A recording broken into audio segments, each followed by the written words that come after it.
bonjour ou bonsoir tout le monde. Ça dépend de là où vous vous trouvez sur cette planète.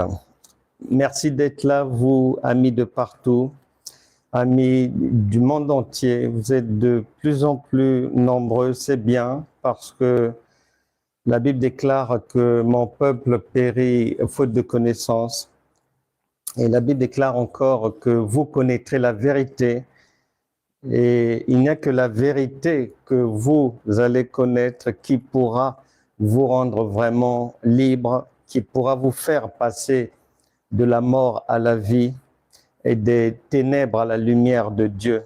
Donc, je vous encourage à être là. Vous êtes de plus en plus nombreux, c'est bien, des auditeurs, des gens, des apprenants, des gens en formation continue, des chrétiens de fraîche date, d'autres de longue date, des serviteurs, des servantes de Dieu, c'est bien.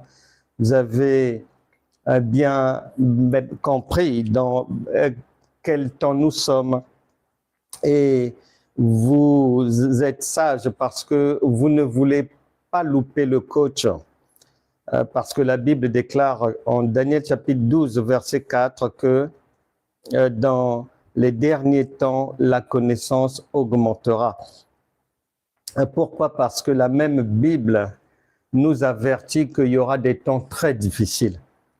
Et cela veut dire que pour affronter les difficultés qui vont venir au mois d'août, au mois de septembre, novembre, décembre, octobre, dans l'année prochaine, dans 1 an, 2 ans, 3 ans et autres, il faudra avoir réellement la foi de révéler que Dieu appelle aussi la connaissance. Et donc, vous faites bien, et d'autant plus que plus nous avançons, plus le progrès aidant, nous sommes dans le temps de la vérité. Ce n'est plus comme il y a 20 ans ou 30 ans, lorsque nous sommes devenus chrétiens. On pensait tous que quiconque était pasteur, ça voulait dire qu'il était intelligent, ça voulait dire qu'il connaissait tout, ça voulait dire qu'il connaissait la parole de Dieu, ça voulait dire qu'il marchait avec Dieu. Mais avec le temps, le Saint-Esprit nous a aidés parce que dans sa parole, il l'a dit et redit, il n'en est rien. Et ça ne se passe pas comme ça. C'est pas parce que quelqu'un s'appelle pasteur ou apôtre que cela veut dire qu'il marche avec Dieu. Non.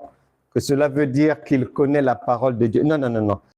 Cela ne veut rien dire. Jésus a dit, on reconnaîtra chacun à ses fruits. Raison pour laquelle je vous encourage aussi à faire comme les autres, à veiller, à vérifier ce que vous connaissez de la parole de Dieu et à vous enrichir ici.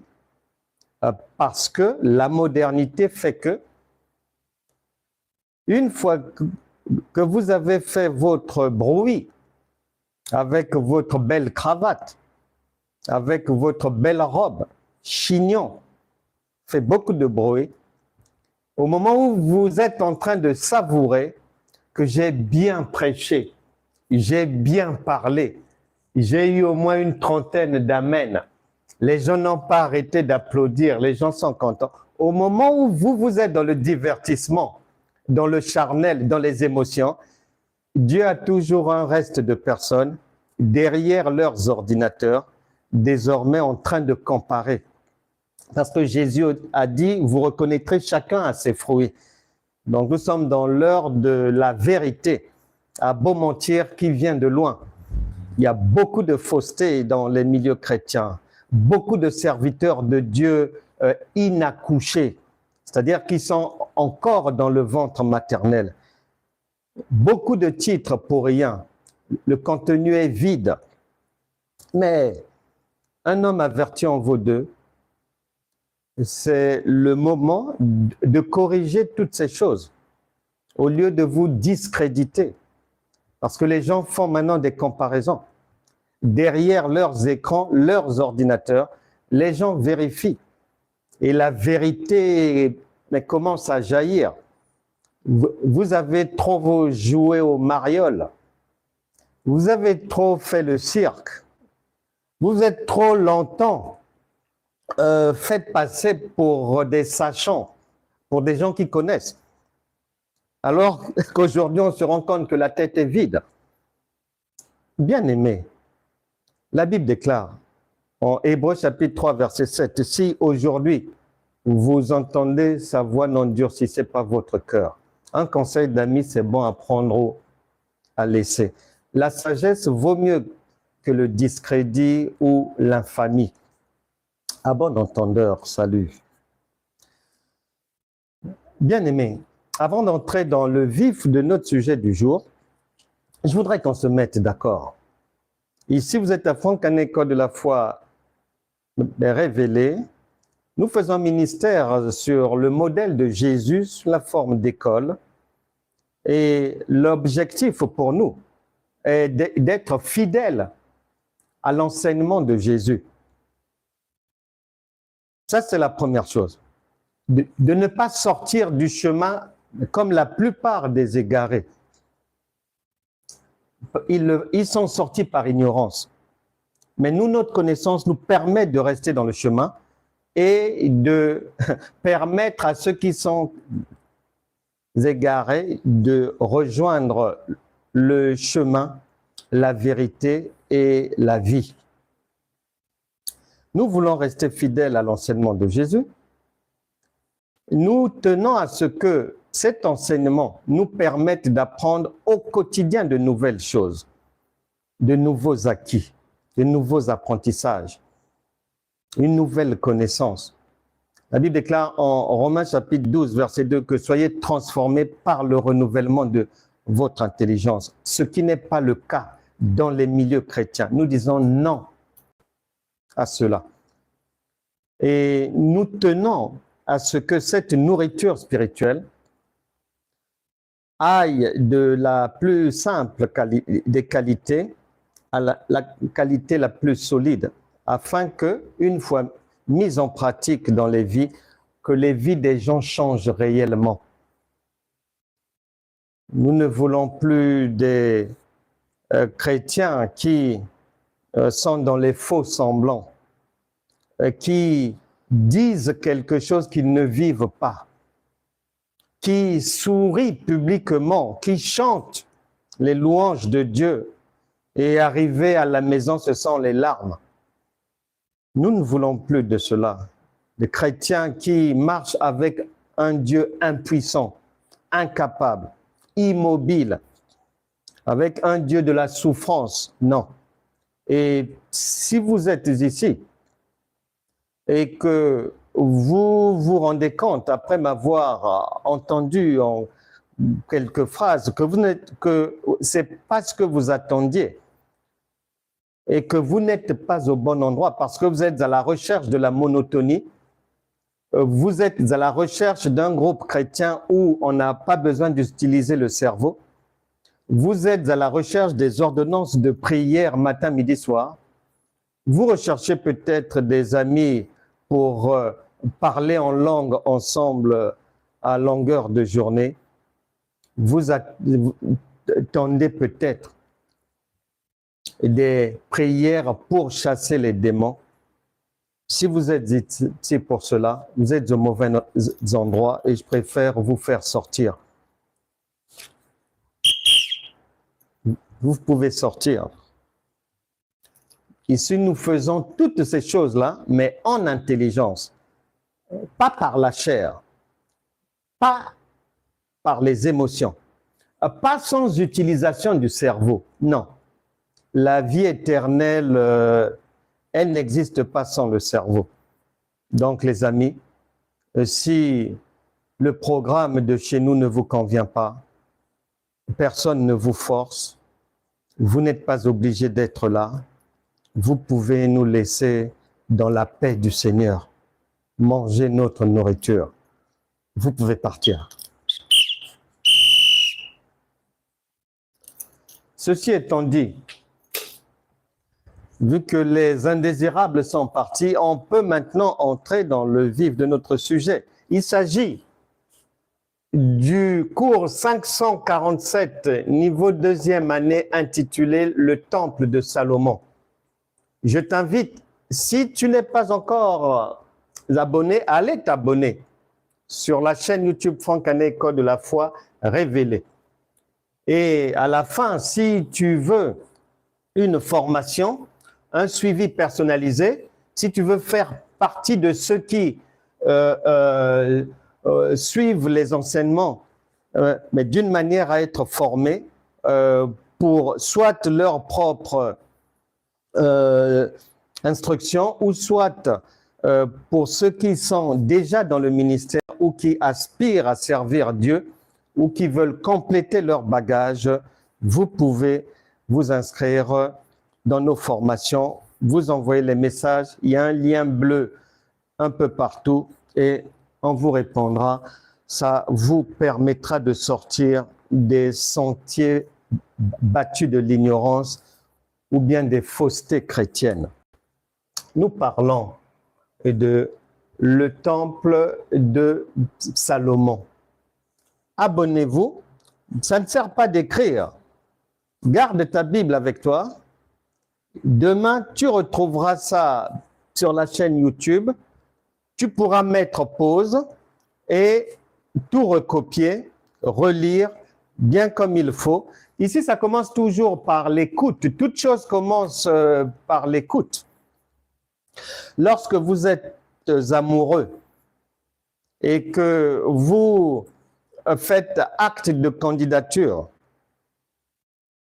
auprès de la future peut-être fiancée, ça commence par quoi? Ça commence par l'écoute. Parce que si ce que vous dites, elle ne comprend pas, vous ne pouvez pas avancer. Il n'y aura rien. Et donc, il n'y a rien de nouveau sous le soleil. Ça commence toujours par une écoute attentive. Parce que ici, nous ne sommes pas dans une structure de bourricot, comme dans plein d'endroits chrétiens où on pense avancer avec Dieu dans le bruit, le tintamarre, sans intelligence. Non, ici, on utilise son cerveau. On va parler donc de la conférence intitulée « Le Temple de Salomon ». En introduction, on va prendre deux écritures. 1 Timothée chapitre 3, verset... Non, 1 Timothée 1. Shalom à tous, partagez. Ceux qui viennent d'arriver, je vous salue. N'oubliez pas de partager, d'inviter les autres et de vous abonner sur la chaîne YouTube. 1 Timothée chapitre 1. 1 Timothée chapitre 1, verset 3. Je lis.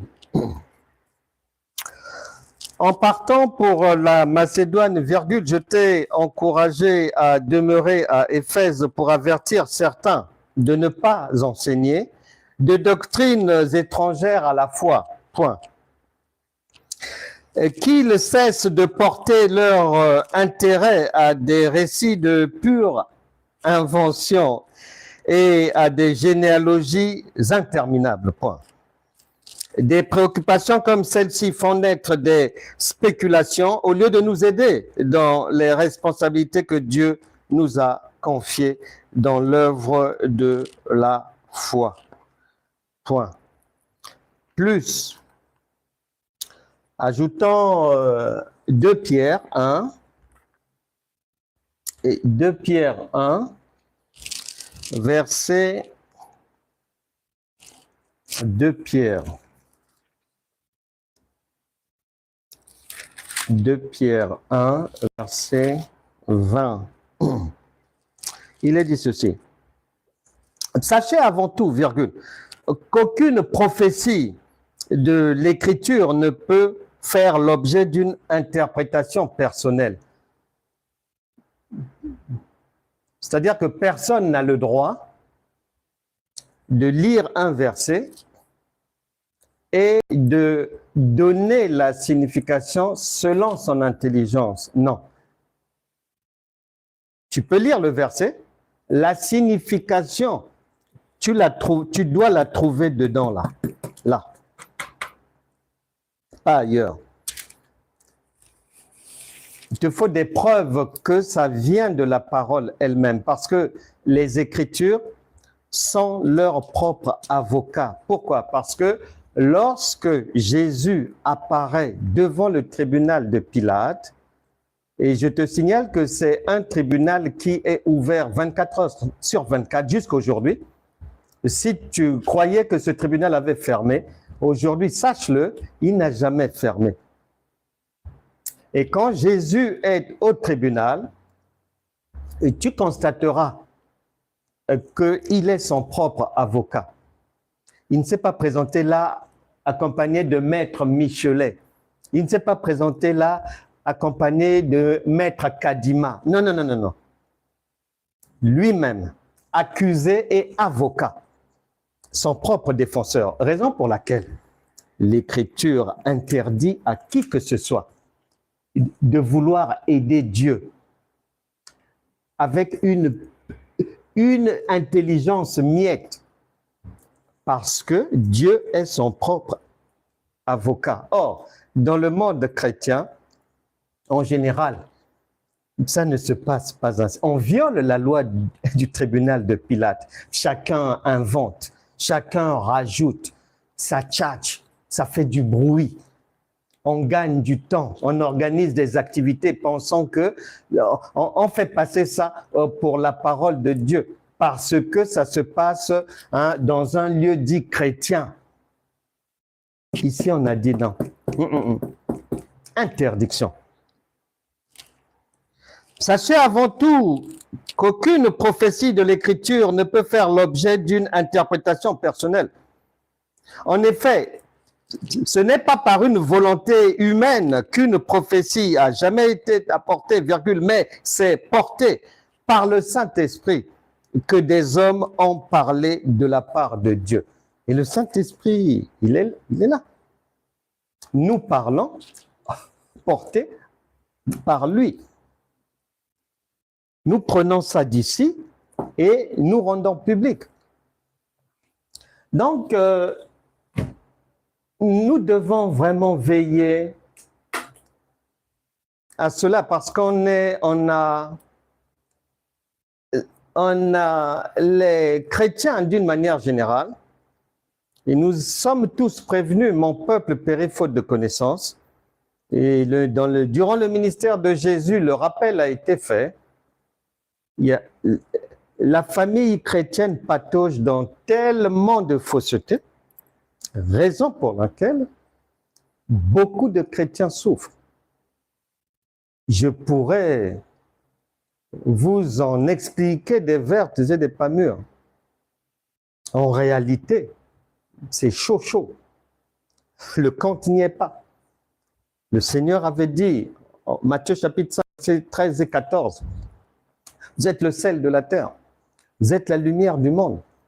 Psaume 23, verset 1, l'Éternel est ton berger, tu ne manqueras de rien. Luc chapitre 10, verset 19, voici, je vous ai donné le pouvoir, marchez sur les serpents, et aucune puissance de l'ennemi ne pourra vous nuire. Marc chapitre 16, verset 17-18, voici les miracles qui accompagneront ceux qui auront cru en nom, dégageront les démons, ils seront en paix, même s'ils prennent un breuvage mortel, ils ne craindront pas. Question, est-ce que c'est la réalité de la vie chrétienne en général? Non. Pourquoi? Parce que l'ignorance, les insuffisances sont légion parmi le peuple de Dieu, en commençant par ceux qui parlent de Dieu. Leur compréhension des Écritures est fausse.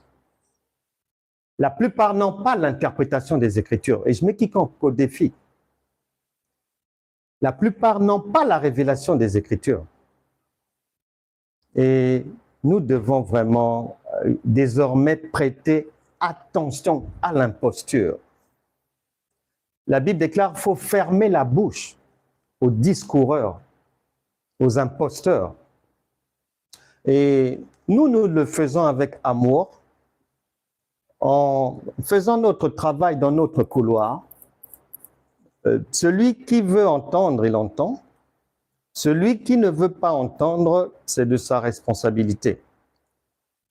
Mais en tout cas, nous continuons en même temps à construire l'arche par l'enseignement de la parole authentique révélée et à sonner la trompette, à avertir tout un chacun. En introduction, je dirais que j'ai reçu une invitation. On m'a invité à débattre avec un serviteur de Dieu sur la parole de Dieu. Et j'ai d'abord demandé, l'objectif de ce débat sera lequel? Parce que si c'est le m'as-tu vu ou si c'est pour chercher des vues des réseaux sociaux, ce n'est pas ma tasse de thé. Nous travaillons toujours avec le souci d'apporter quelque chose de nouveau dans la vie de l'auditeur afin que sa vie change, aille de l'avant. Nous travaillons pour ajouter un plus dans les vies des gens, pas pour la distraction, pas pour le divertissement. Nous ne suivons pas la mode. On ne suit pas la mode. Et donc, lorsque j'ai trouvé que ça n'en valait pas la peine, j'ai donné les raisons pour lesquelles je n'avais pas le temps à ça. Bien aimé, il faut savoir que la Bible n'est pas un roman, n'est pas un magazine, n'est pas un journal quelconque, n'est pas un écrit quelconque. Non. C'est un livre saint. Et Apocalypse chapitre 22, verset 18-19, vient pour la énième fois informer quiconque que cette parole est une prophétie par excellence. C'est-à-dire, il n'y a rien à rajouter, il n'y a rien à retrancher. On peut débattre sur l'écrit d'un homme, sur un résumé de quelqu'un, sur une poésie, sur une pièce de théâtre, sur un essai, sur un roman de quelqu'un, on peut débattre. Mais la Bible est parfaite. Et comme elle est son propre avocat, elle précise que si quelqu'un veut me chercher des noises, qu'il vienne puiser là, dedans, pas dehors. Pour dire, bien aimé, il faut savoir qu'on ne peut pas débattre sur, d'abord, ce que Dieu a dit. Non. Parce que ce que Dieu dit est parfait. Et ça a une autorité indestructible. C'est dit, c'est fait, c'est fait. Il est l'alpha et l'oméga.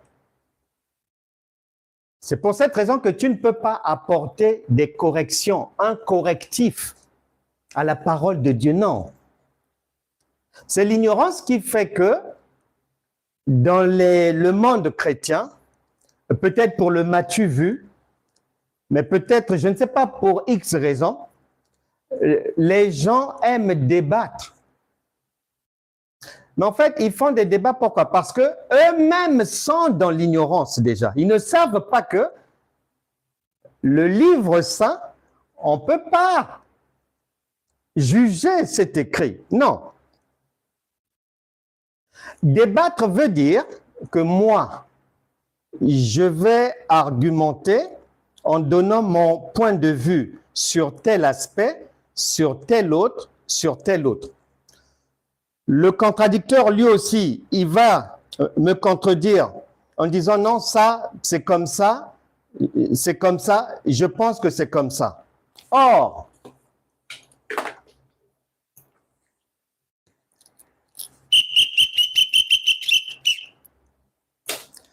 la Bible dit, vous ne pouvez pas faire d'interprétation particulière. Vous ne pouvez pas faire d'interprétation personnelle. Tout ce que vous pouvez rechercher, chercher à comprendre, c'est déjà dedans. Donc, à partir de là, soit quelqu'un, si nous parlons par exemple du mariage, soit la personne sait quelles sont les écritures qui parlent du mariage dans cette direction, quelles sont les écritures qui parlent du mariage dans telle autre direction, quelles sont les écritures qui parlent du mariage autrement, ou soit la personne ne le sait pas. À partir du moment où la Bible contient tantôt tel aspect, tantôt telle pensée, il y a toutes les pensées, tous les rebords sont là, on ne peut pas débattre. On ne peut pas débattre. Et les gens ne comprennent pas ce que veut dire l'interdiction de faire une interprétation particulière. Une interdiction totale. Maintenant,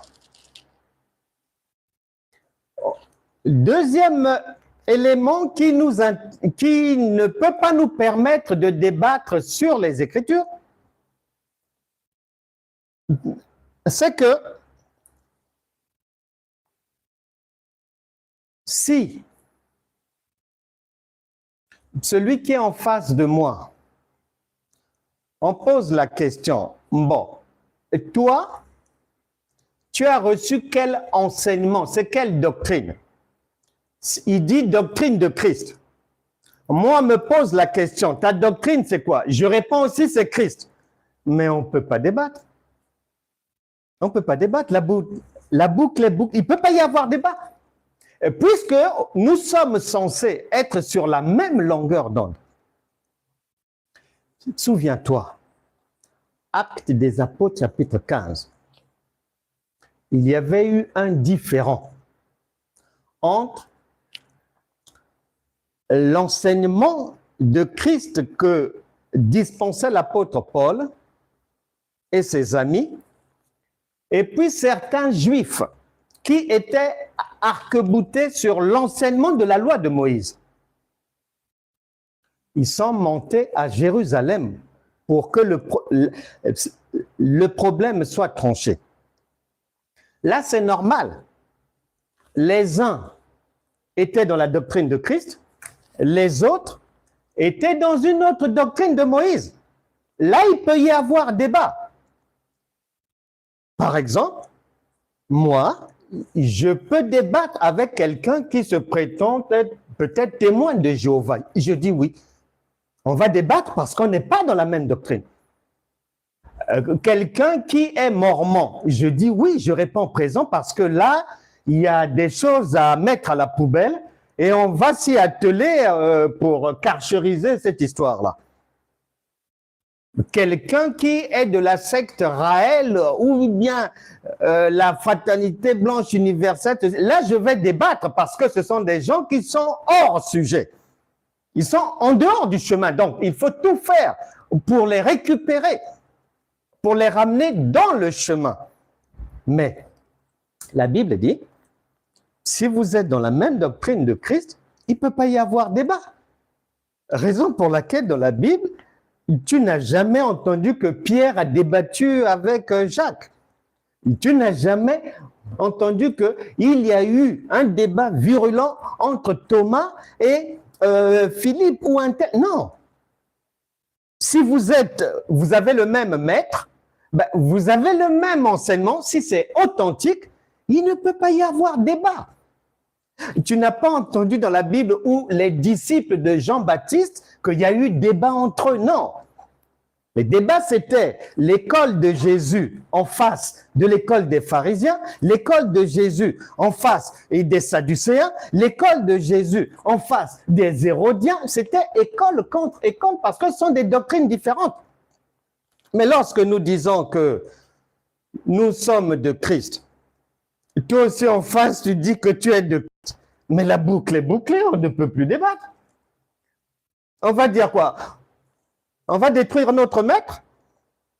On va dire quoi? On va argumenter, mais la Bible interdit les interprétations personnelles.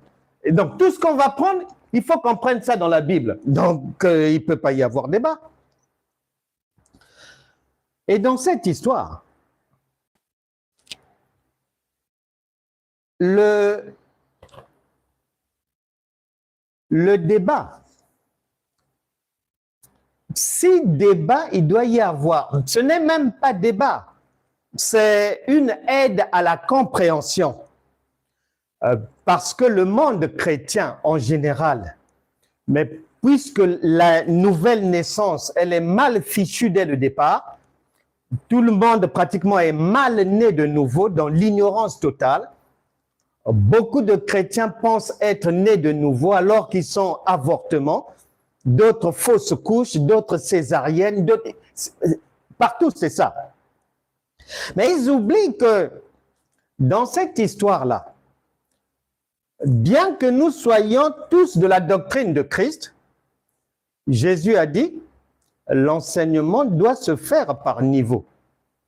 Faites asseoir les gens par rangée de 50, par rangée de 100, pour les enseigner, pour leur donner le pain de vie, pour qu'il y ait la multiplication dans leur vie.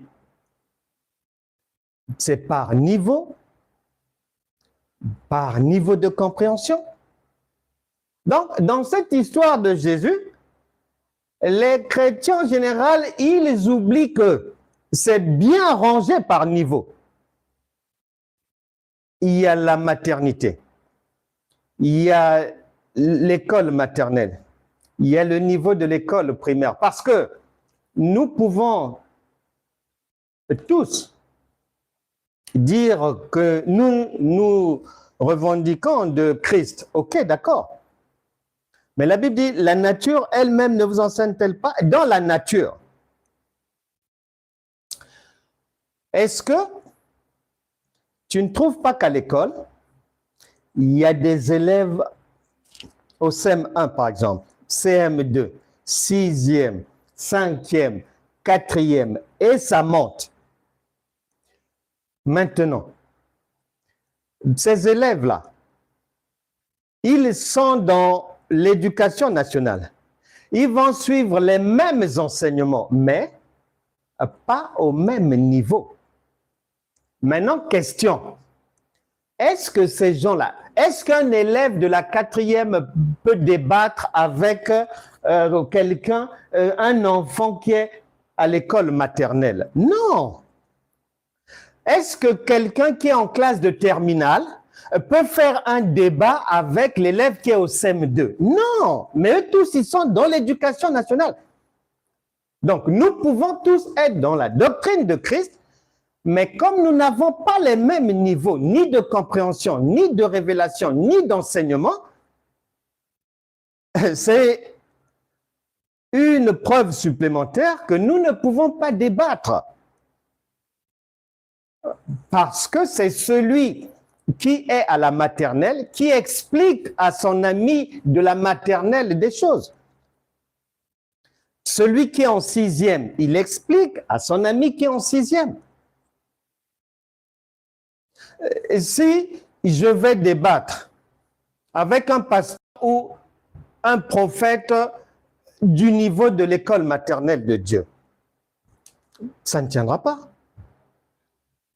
Il ne fera pas le poids. Si c'est public, je risque d'enterrer son ministère. Or, ce n'est pas le but. Nous devons faire attention. La parole de Dieu, il ne peut pas y avoir débat sur ce que Dieu a dit. Il peut y avoir débat sur un roman que j'ai écrit, une pièce de théâtre. On peut parler, j'ai écrit un document, un papier, quelque chose sur l'écologie. On peut en débattre, oui, mais ici, non. Et pour finir, exemple concret. Ici, si on prend par exemple le mariage, mais comment pouvons-nous débattre sur le mariage? Ce n'est pas possible. Pourquoi? Parce que là, le mariage, il y a des écritures par lesquelles Dieu nous fait comprendre qu'un mariage, c'est l'alliance, c'est l'engagement, c'est l'association entre un homme et Dieu. Ici, il y a des full écritures qui parlent de cet engagement comme étant le mariage. Ici, il y a full écriture qui, parlant du mariage, disent que l'association entre un homme et une femme, ça s'appelle aussi mariage. Ici, il y a full versets bibliques qui te font comprendre que lorsque tu acceptes un emploi, lorsque tu réponds à un entretien préalable à l'embauche et que vous tombez d'accord, tu acceptes le salaire qu'on te propose, les conditions de travail, le règlement intérieur de l'entreprise, etc., etc. Une fois que tu as mis ta griffe de signature, tu es rentré dans un mariage, une alliance. Et ici, on parle aussi du mariage sous cet angle-là. Ici, le mariage, on l'explique aussi, mais par exemple, tu viens de l'étranger, tu restes dans un territoire un petit moment, et à un moment donné, bon, tu t'y sens bien, tes enfants sont bien là, vous êtes bien intégrés, bon, vous décidez de prendre la nationalité du coin. Le jour où on vous attribue la nationalité, vous êtes entré en mariage avec ce pays. Ici, ces choses sont expliquées. Donc, dans une vérité divine où chaque mot, chaque verbe, chaque expression, Dieu a prévu un nombre incalculable de significations, et tu vas les débattre comment? Tout est déjà dit là. Tout est déjà dit. Maintenant, si je me rends compte que mais quelqu'un ne comprend pas ça, ben, s'il est volontaire, on peut lui expliquer. Mais on ne va pas débattre. On ne va pas à l'encontre de ce que Dieu a dit. On va à l'encontre de ce qu'un homme a écrit. Mais on ne peut pas faire de débat contradictoire sur la parole de Dieu, ni sur la manière de la comprendre, parce que ici, tout est prévu, tu n'as pas à comprendre ça à ta manière. Et tu dois avoir la lumière, l'intelligence pour aller savoir dans quelle rue, dans quelle avenue, dans quel boulevard, dans quelle maison se trouve la perle, c'est-à-dire le verset biblique, pour justifier ceci, pour justifier cela. Bref, les amis, mais retenez donc que dans cette histoire-là, j'ai donc donné une fin de non-recevoir. J'ai rejeté cette proposition parce qu'elle n'a pas lieu d'être et que je ne voudrais pas aller mêler ma voix à l'ignorance, aller faire des choses des enfants, non. Et parce que Dieu a tout bien fait. Quand un pasteur, tu l'écoutes, parce que Jésus a dit, vous reconnaîtrez chacun à ses fruits. Si tu n'es pas d'accord avec ce qu'il a dit, la Bible déclare, Hébreux chapitre 11, verset 1, la foi est une ferme assurance de ce que l'on espère, virgule, une démonstration. Et la Bible dit que si tu as des griefs à faire à un enseignement que tu vois, tu ne contredis pas animalement comme les chrétiens font. Non, l'expression utilisée, la Bible dit, il faut récuser. Récuser l'enseignement de quelqu'un, c'est, il faut prendre un tableau, puisque la foi, c'est une démonstration, tu dois poser les Écritures et démontrer. Tu prends son point de départ et tu démontres qu'il s'est trompé, mais par les Écritures. Pas par la parlotte, le bruit, parler en l'air. Non, non, non, non. La foi, c'est une démonstration. Tu dois démontrer. Tu dois être à même de récuser, mais avec le cerveau. Pas en tapant des mains en chanson ou quoi. Non, non, non, non, non. C'est parce que la parole de Dieu, contrairement à ce que beaucoup pensent, je l'aime bien parce que c'est vraiment l'heure de vérité. Mais pourquoi? Parce que c'est à qui tout double. Soit tu connais, ou soit tu ne connais pas. Et si tu ne connais pas, assois-toi, on va t'aider à comprendre. Nous parlons de le temple de Salomon. Et je viens de dire, en réponse à cette invitation, qu'il ne peut y avoir de débat sur la même doctrine. Ce n'est pas possible. Construction, temple et prière de Salomon. 2 Chroniques. On va lire ça rapidement. 2 Chroniques. Beaucoup d'entre nous, vous connaissez, vous avez entendu parler, même les païens le savent, que le roi Salomon avait construit 2 maisons. Une pour lui et une pour Dieu. 2 Chroniques. 2 Chroniques, chapitre 2. 2 Chroniques, chapitre 2, verset 1. Il est dit ceci.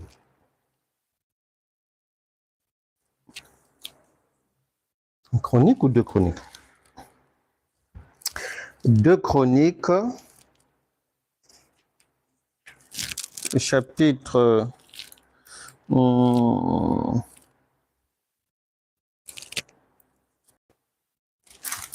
Alors, Salomon commença à bâtir 2 Chroniques, chapitre 1, verset 18, on va lire. 2 Chroniques, chapitre 1, verset 18. Salomon décida de bâtir un temple en l'honneur de l'Éternel et un palais royal pour lui-même. Donc, 2 temples, 2 maisons. Une pour Dieu et une pour lui-même. Et vous savez que le roi Salomon, une fois que le temple de Dieu qu'il construisait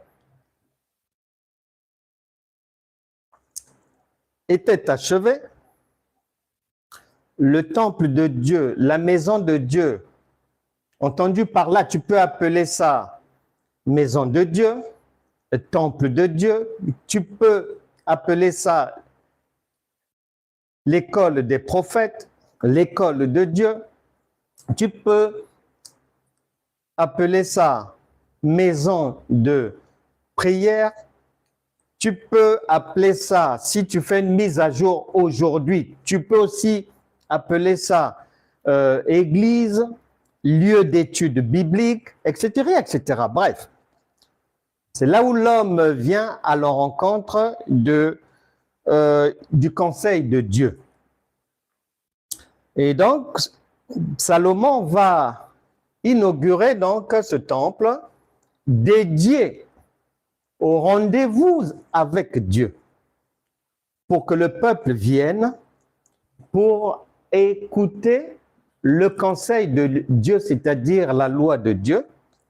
Et je te rappelle, le conseil de Dieu, la loi de Dieu, la parole de Dieu a pour objectif de permettre à celui qui écoute la parole de retenir le maximum de conseils, d'orientation, de direction, de prudence, de sagesse, c'est-à-dire d'en tirer l'or et le diamant à gogo, afin de pratiquer ces conseils-là dans la vie de tous les jours. Voilà l'objectif principal pour lequel on écoute le sang de Dieu. On est au pied de la croix, c'est-à-dire de l'école du Maître, de Dieu, pour en retenir le maximum de conseils qui vont nous permettre, en les appliquant dans la vie de tous les jours, d'éviter les erreurs, de corriger nos erreurs, de pouvoir facilement sortir de la maladie, de pouvoir aider les autres, d'avoir la capacité par la connaissance, l'intelligence, la sagesse, le bon sens et autres, d'être à même de résoudre soi-même ces problèmes et d'aider aussi les autres à résoudre leurs problèmes. C'est le « sauve-toi toi-même et sauve-nous ». Bref, c'est ce package-là. C'est derrière ce package que nous courons à partir du premier jour où nous devenons enfants de Dieu. Nous courons derrière ce pactage-là, appelé encore notre héritage en Christ. Donc, le roi Salomon, il a fini les travaux de la construction de la maison de Dieu. Tout le peuple est invité et dans cette maison, le roi Salomon va faire une prière, une demande à Dieu que quiconque, que ce soit un enfant, un étranger, un pécheur, un homme saint, que quiconque se présente pour venir écouter, Seigneur, ta loi, et qui reconnaît avoir mal agi dans sa vie quelque part, et qui te demande pardon, qui veut se débarrasser de la saleté de sa vie, en tout cas, je te demande d'accorder ton pardon à toutes ces personnes-là. Et deuxièmement, de les bénir parce que ce rendez-vous avec Dieu, c'est un rendez-vous pour la bénédiction. Nul ne peut rencontrer Dieu et demeurer la même personne. Ce n'est pas vrai. Il n'y a que parmi les chrétiens du siècle présent que l'on rencontre des nouvelles doctrines, des idéologies, des égarés, des ouailles qui pensent et qui disent aux autres,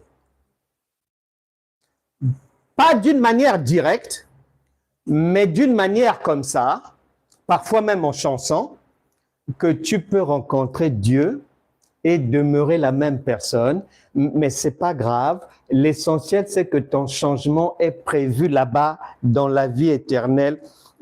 Ton nom est déjà dans le livre de vie, là-bas, tu as déjà une villa. Et la villa là-bas, elle est pavée d'or. Ouh là là, tiens bon seulement ici, là-bas, tu seras dans la gloire. Nous disons non. Non. Ça, c'est même 3 cartons rouges. Nous disons non, ça ne passera pas. Nous allons nous dresser contre cette supercherie, ce mensonge-là. Nous disons non.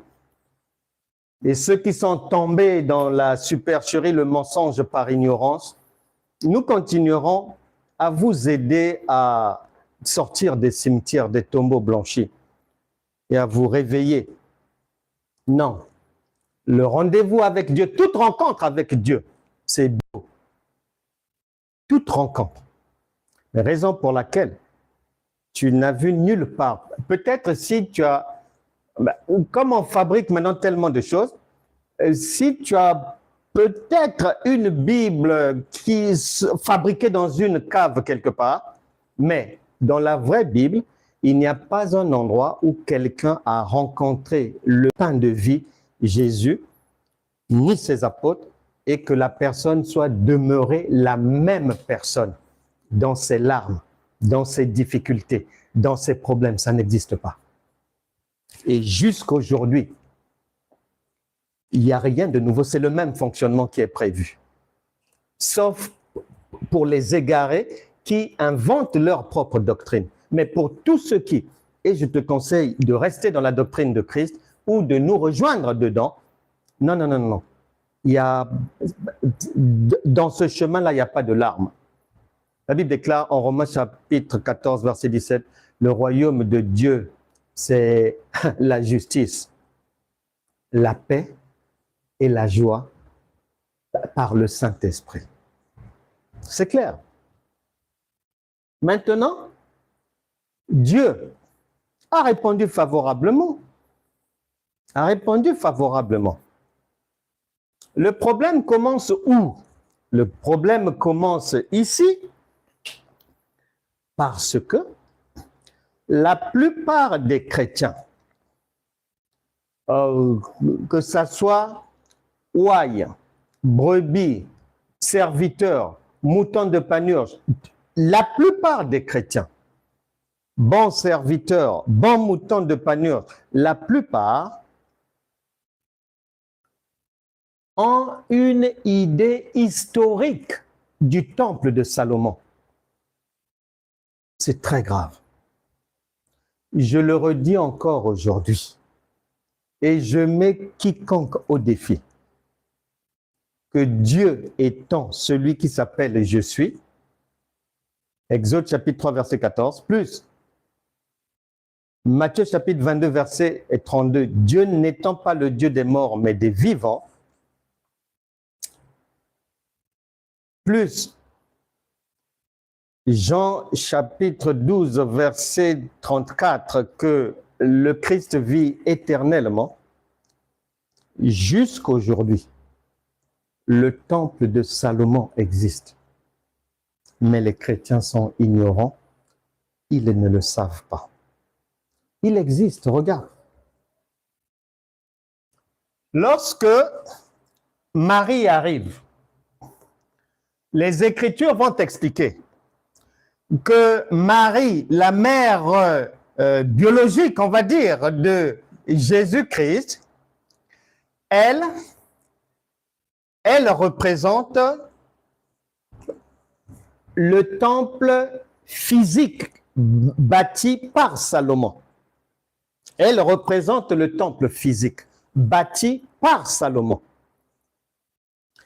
Jésus-Christ représente la gloire de Dieu qui est esprit, qui était venu entrer dans ce temple lorsque le roi Salomon avait fait sa prière.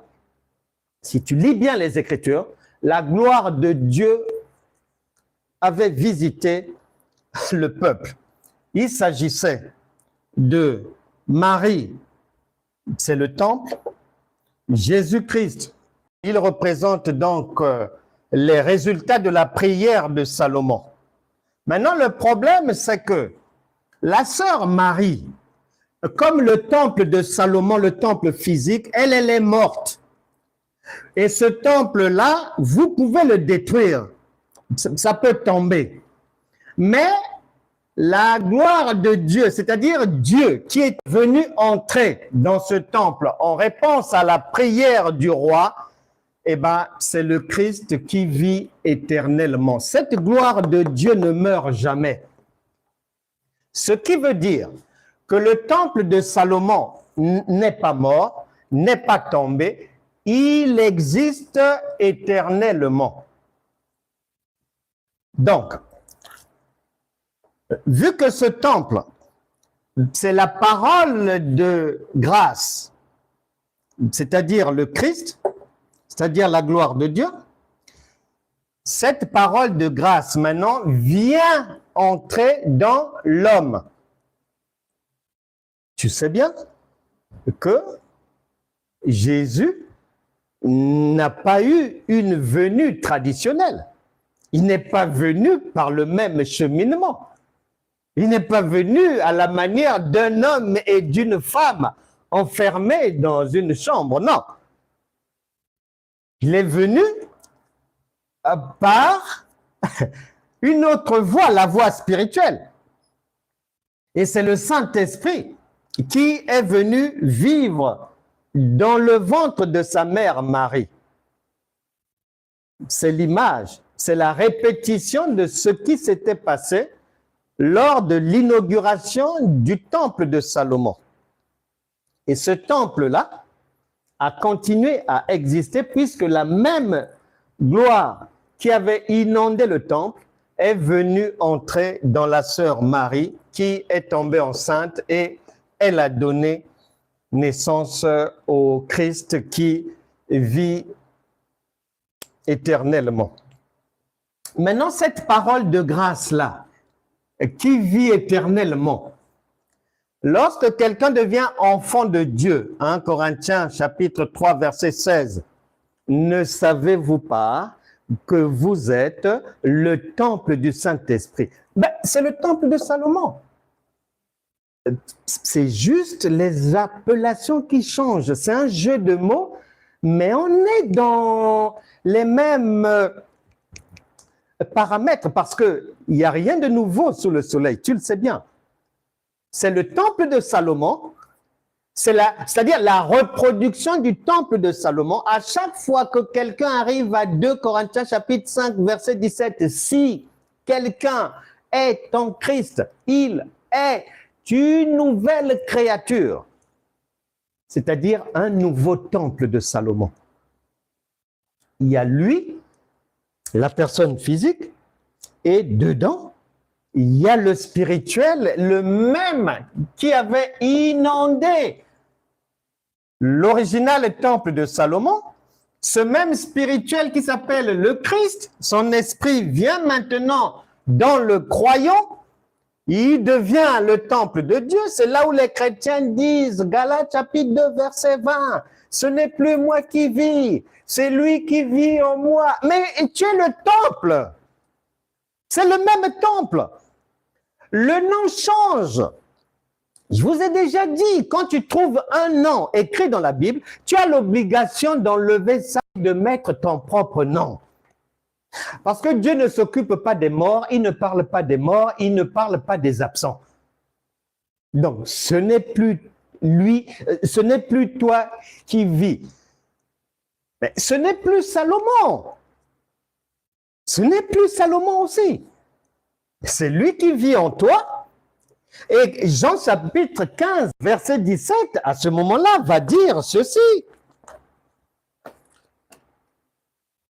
Jean 15, 17. Le temple de Salomon n'est pas tombé.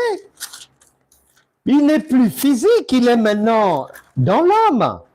Jean chapitre 15, verset 7. Il est dit, vous connaissez bien cette parole, mais si vous demeurez en moi,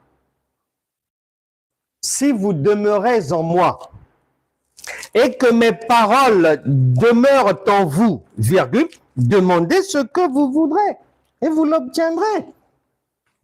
si vous demeurez en moi, vous restez au pied de la croix. Vous restez à l'écoute de la parole de Dieu. Vous restez dans l'école où on parle des conseils de Dieu. Vous restez dans la maison de Dieu. Pour faire quoi? Il dit, si vous demeurez là et que mes paroles, mon enseignement demeurent en vous. Et n'oublie pas que Salomon était dans le temple et la gloire de Dieu est venue entrer. C'est le même mécanisme jusqu'aujourd'hui. Ce qui fait que si tu passes réellement par Jean chapitre 15 verset 7, ça veut dire le chrétien égale le temple actuel de Salomon. Puisque n'oublie pas que le royaume de Dieu, c'est un royaume où la mort n'existe pas. C'est comme en chimie avec Lavoisier. La loi là, rien ne se perd, on récupère tout. C'est le royaume de Dieu. On récupère tout. Donc, quand tu dis que je suis enfant de Dieu, en réalité, dans la pensée de Dieu, tu es l'actuel temple de Salomon. Tu es l'actuel temple de Salomon. Tu l'ignorais peut-être. Mais donc, quand tu lis le temple de Salomon, ne pense pas que Dieu te parle des choses de l'archéologie ou des trucs préhistoriques ou qui te parle des gens que tu ne connais pas. Non, non, non, non. Il prend des exemples sur des gens qui ont vécu pour te parler de toi-même, pour te montrer comment il va te bénir. Et si tu viens vers moi, vers ma parole, et que ma parole, tu la reçois bien, et qu'elle reste vraiment en toi, que tu deviennes réellement le temple de Salomon, pas une photocopie, pas une imposture, pas un faux temple comme aujourd'hui, réellement le temple de Salomon. C'est-à-dire, tu es suffisamment sage pour t'asseoir, pour écouter, afin d'en tirer le meilleur. Donc, ce temple de Salomon, puisque vous dites que quand vous êtes né de nouveau, ceci, cela, la Bible dit que votre vie, c'est une vie maintenant éternelle. C'est un temple éternel, c'est la vie éternelle. Et Jean chapitre 2, verset 19, Jésus apporte une preuve en disant que, mais le temple physique, vous pouvez le détruire, je vais le reconstruire même en 3 jours. Il y a la résurrection. Le temple physique de Salomon, vous pouvez le détruire, mais le vrai temple ne va pas mourir, il va ressusciter et il va continuer à vivre. C'est pour ça que Jésus dira, parlons de toi, parlons de moi. En Matthieu chapitre 12, verset 42, il avait prophétisé qu'ici, il y a plus que Salomon. Et les chrétiens souvent pensent qu'il parlait de lui. Non, il ne parlait pas de lui parce qu'en Jean chapitre 14, verset 12, c'est la preuve qu'il parlait de toi. Il ne parlait pas de lui.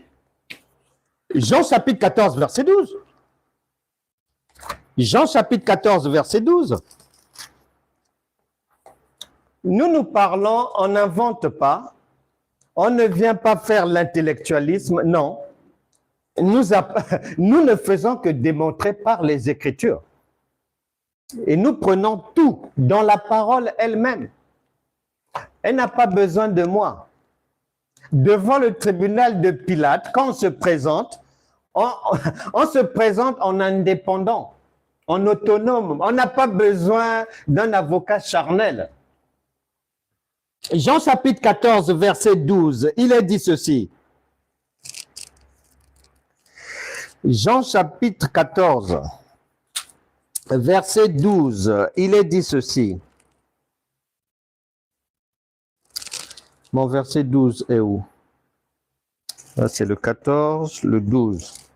Vraiment, je vous l'assure, celui qui croit en moi accomplira les œuvres que je fais, point. Il en fera même de plus grandes, parce que je vais auprès du Père. Il en fera même de plus grandes. Mais comment peux-tu faire de plus grandes œuvres que Jésus si déjà tu n'es pas plus grand que Salomon? Il ne parle pas de lui. Il prophétise sur ta vie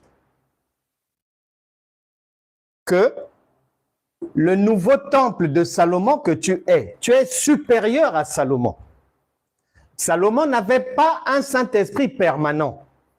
Il avait l'Esprit de Dieu d'une manière ponctuelle. Mais toi, tu es plus que lui parce que chez toi, le Saint-Esprit est en stationnement permanent. Matin, midi, soir, qu'il pleuve, qu'il neige, 15 heures, 4 heures du matin, minuit, le Saint-Esprit est toujours là. Le temple de Salomon vivant est toujours en activité. Donc, le chrétien est donc éternel. Puisque le temple de Salomon, c'est un temple éternel. Et Hébreux chapitre 9 vient l'attester. Tu liras là-bas, il y a les détails, l'échographie de cette nouvelle alliance entre toi et l'Esprit de Dieu qui t'introduit dans l'éternité et qui fait de toi temple de Dieu, nouveau temple de Salomon, qui a la responsabilité. Jérémie chapitre 1, verset 10. Jérémie chapitre 1, verset 10. Jérémie chapitre 1, verset 10. Jérémie chapitre 1, verset 10. Je t'établis. Il est dit ceci. Sache que je te confie aujourd'hui une mission envers les peuples et les royaumes. 2 points. Écoute bien la mission du temple de Salomon que représente tout chrétien authentique, pas falsifié, pas le chrétien fausse couche, pas le mort-né, non, authentique. 2 points.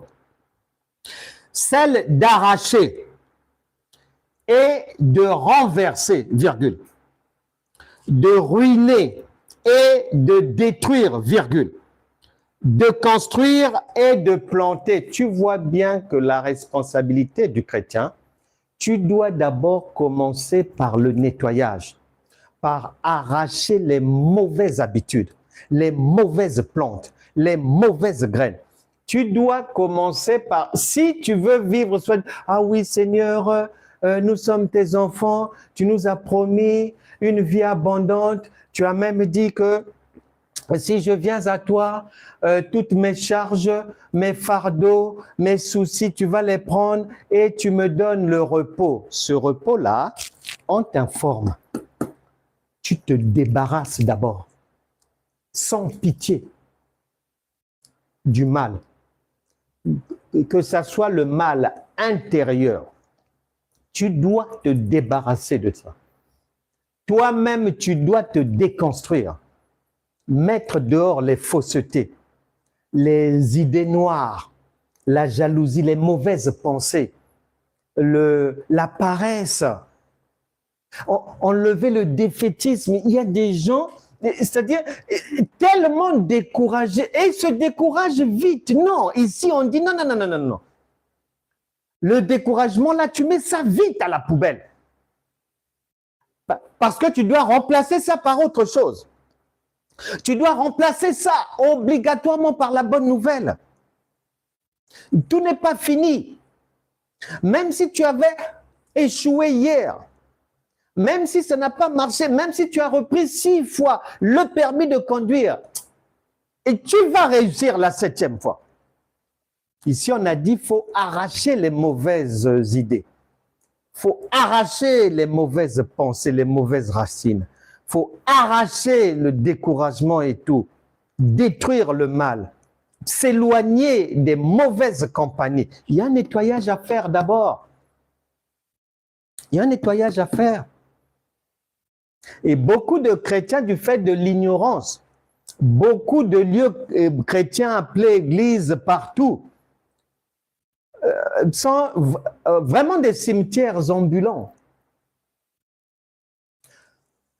À gauche, on dit que nous sommes dans le combat spirituel. Donc, on combat le diable parce qu'il veut nous voler nos bénédictions.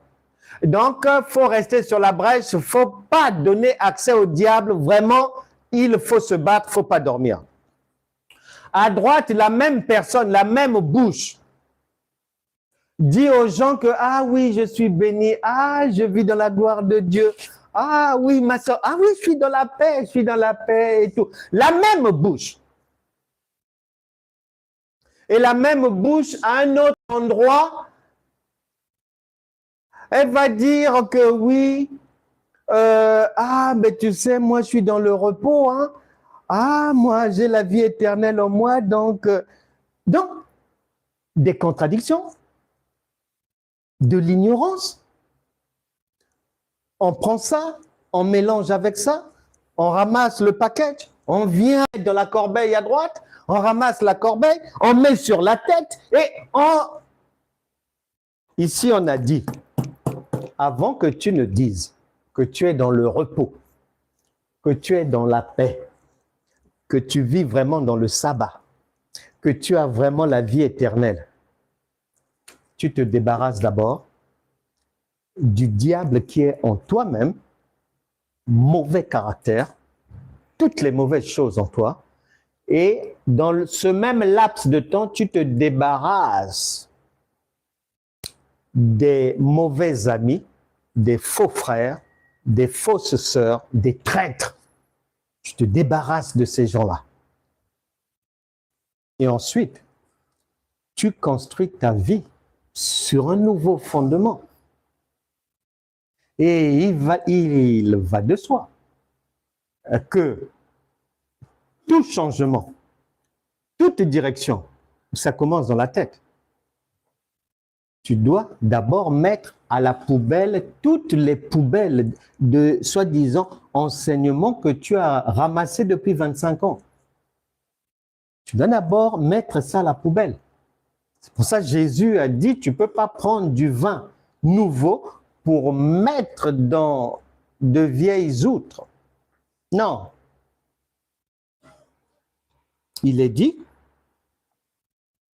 sache que je te confie aujourd'hui une mission envers les peuples et les royaumes, celle d'arracher et de renverser, virgule, de ruiner et de détruire, virgule. Et après, tu vas construire et planter. Il y a un ordre. La Bible déclare que Dieu est un Dieu d'ordre. 1 Corinthiens chapitre 14, verset 33.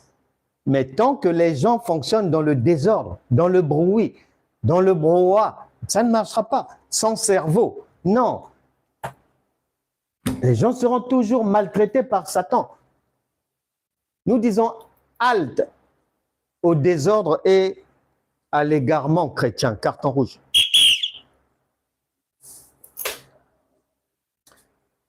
Jérémie 1,10 te donne la capacité de la résurrection. Le temple actuel de Salomon, l'une des caractéristiques de ce temple, c'est la résurrection. C'est Jean chapitre 11, verset 25. C'est la capacité de marcher sur le principe divin du tu te sauves toi-même d'abord et après tu nous sauves aussi, tu nous sors des problèmes.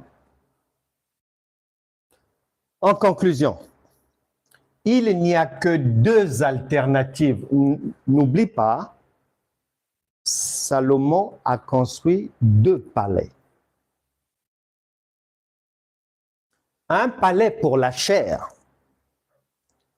pour lui-même, et un deuxième, la maison de Dieu. Ces deux maisons, jusqu'aujourd'hui, elles existent. Les noms ont changé. Sache que ça ne périt jamais, ça ne tombe jamais en désuétude, ça ne tombe jamais dans l'histoire. La parole de Dieu, c'est un rocher qui est vivant d'éternité en éternité jusqu'à aujourd'hui. Les deux maisons de Salomon existent toujours. Donc, les Écritures t'expliquent par là, puisqu'il est écrit que ces choses ont été écrites pour nous servir d'instruction. Les Écritures t'expliquent par là que tu n'as que deux alternatives dans la vie. Soit c'est la réussite, ou soit c'est l'échec. Ou soit tu avances sans Dieu, mais si tu veux avancer avec Dieu, rassure-toi vraiment que c'est Dieu. Parce qu'il y a des faux dieux qui travaillent à travers cette galaxie terrestre. Il y a deux maisons. Ce n'est pas pour rien. Ces choses sont écrites pour toi. On parle de ta vie là. Il y a deux maisons. Et ces deux maisons-là, c'est un rappel parce que en Deutéronome, chapitre 30, versets 15 à 19, Dieu t'avait déjà dit, je mets devant toi la mort et la vie. Choisis la vie. Donc, il n'y a que deux alternatives jusqu'aujourd'hui. Soit tu es dans, peut-être tu dis que je suis le temple du Saint-Esprit. Tu es peut-être dans le temple, tu es peut-être le temple charnel. Et tu es le temple Salomon, maison de Salomon lui-même, pas temple de Salomon, résidence de la divinité. Jusqu'aujourd'hui, ça existe. Donc, dans cette famille dite chrétienne, en réalité, quand tu écoutes bien ce que Jésus dit, la large majorité, ils sont des temples de Salomon, mais chers, c'est-à-dire c'est la maison privée de Salomon. Maintenant, temple de Salomon, résidence de la divinité, réellement temple du Saint-Esprit, Jésus explique que c'est très peu de personnes. Et le chemin, d'ailleurs, qui mène à ce temple-là est resserré, étroit. Il y a toujours ces deux temples-là. Tu as le choix. Tu es soit dans l'un qui s'appelle la mort, ou tu es dans l'autre, la vie. Donc, soit tu es dans le bon temple de Salomon,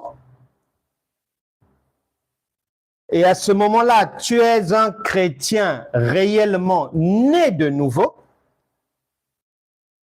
ou soit tu es dans l'autre, tu es temple de Salomon, oui, mais temple personnel, charnel, et beaucoup de chrétiens sont charnels, donc là, tu es homme animal. L'autre nom du temple, du palais personnel de Salomon, Dieu appelle ça homme animal.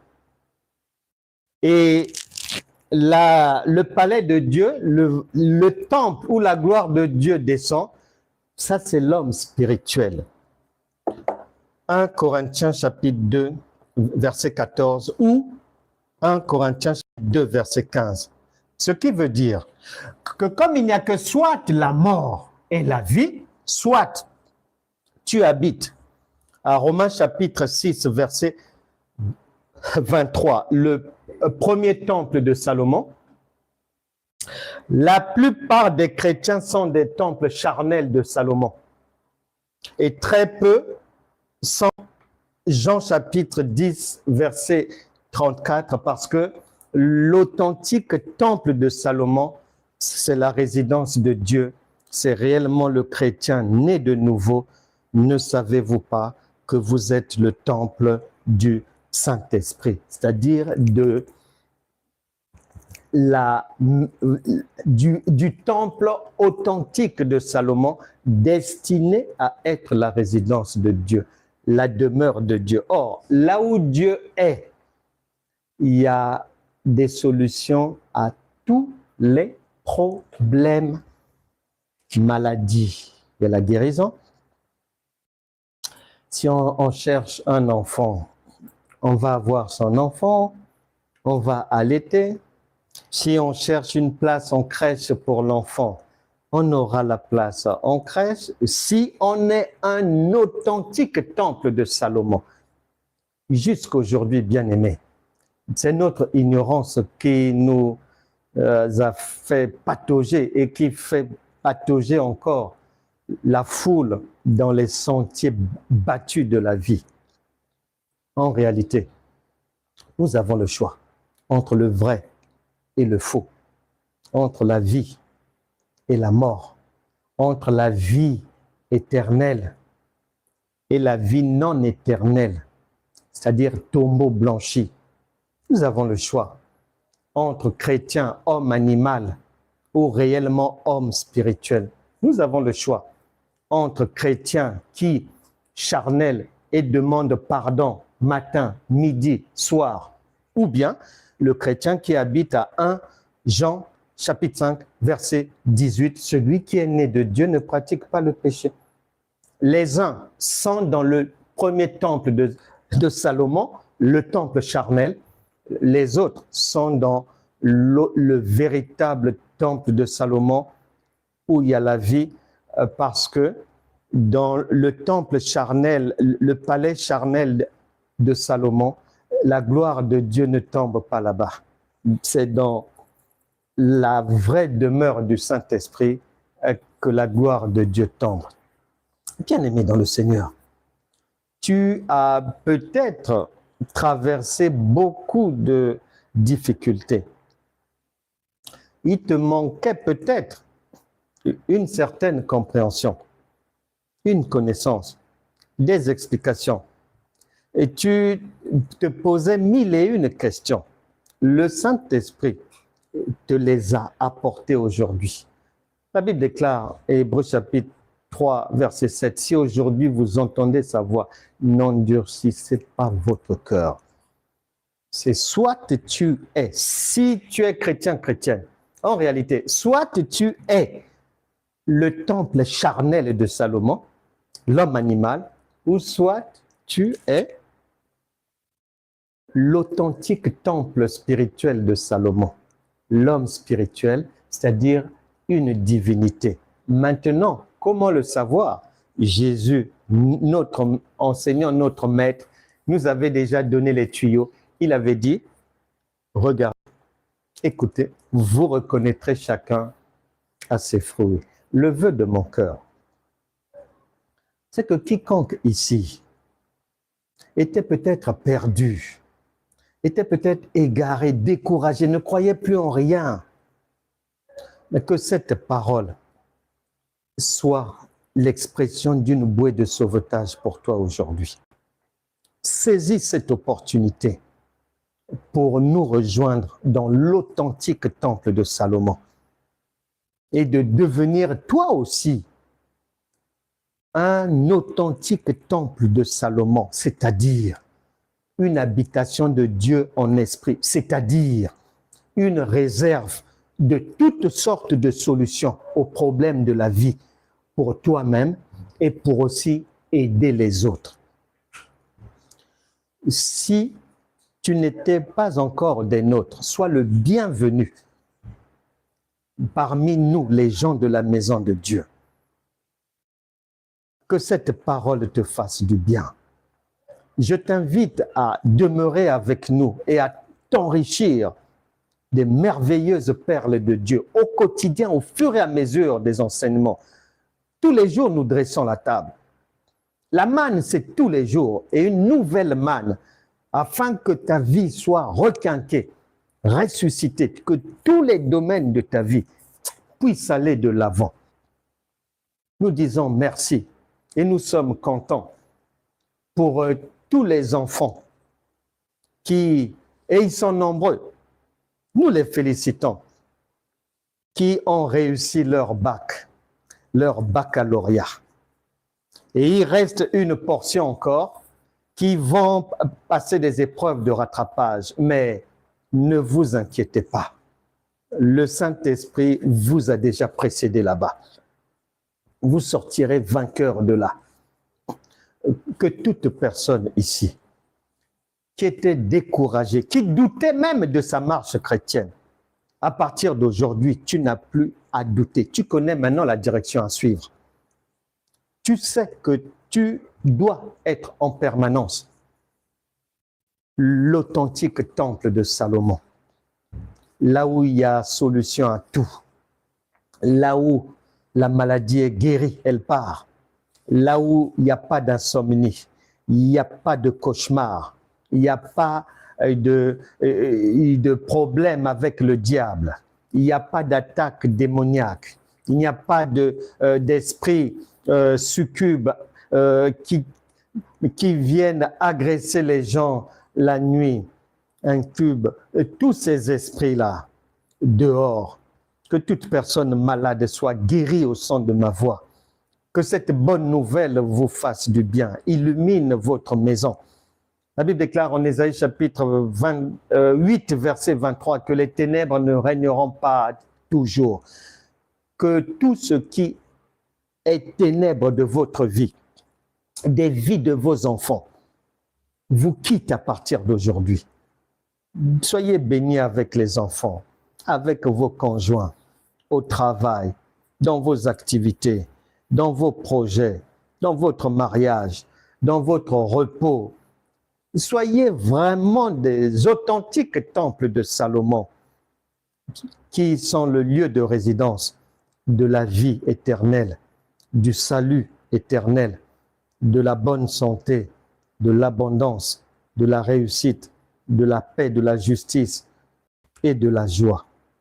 Qu'il en soit ainsi. Amen.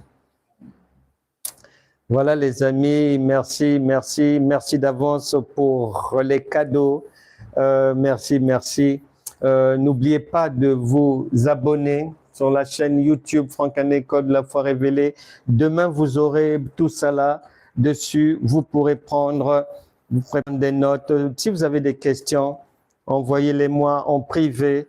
Posez-moi vos questions, vos demandes en privé.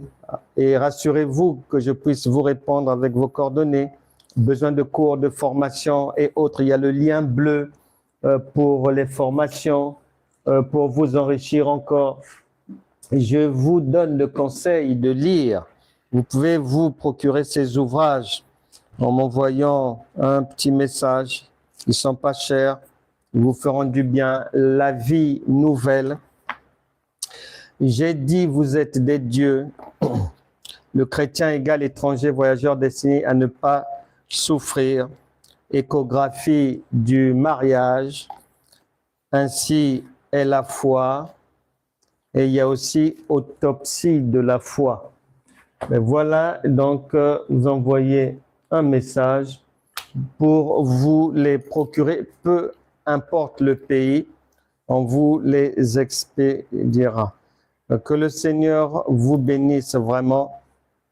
Et si vous avez des projets d'écriture de livres aussi, n'hésitez pas, je suis éditeur de livres, vous envoyez votre message, même si vous avez écrit une phrase ou pas, on verra ça, on va vous aider à réaliser votre projet de publication d'ouvrage.